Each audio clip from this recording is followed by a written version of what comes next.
গোষ্ঠীর যারা আছে সবাইকে নিয়ে আজকে আমাদের একটা গেট টুগেদার শুরু হয়ে গেছে। আজকে আমরা সারাদিন যাবত মিলন মেলা করব। এই জন্য বিভিন্ন এলাকা থেকে আমাদের গোষ্ঠীর যারা আছে পূর্বপুরুষ, প্রায় 400 বছর আগের যে পূর্বপুরুষগুলি ছিল তাদের অংশবিশেষ আমরা আজকে কিছু একত্রিত হয়েছি, যাতে এই আমাদের মিলন মেলাটা একজন আরেকজনের পরিচিততাকে সম্পর্ক তৈরি হয়। সেই হিসাবে আজকে আমাদের বীরকামাটখালী, আমার বাড়ি বীরকামাটখালীর যেটা ভুঁইয়াবাড়ি হিসেবে পরিচিত, সেই ভুঁইয়াবাড়িতে আজকে আমরা সবাই একত্রিত হয়েছি।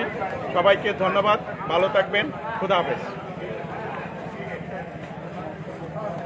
লাইভটা শেষ করে দিই, ব্যাগ দিয়ে দিলিস।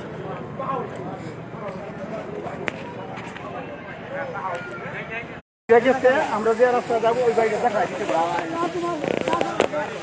কি লাগে প্রমাণ কি লাগে আমরা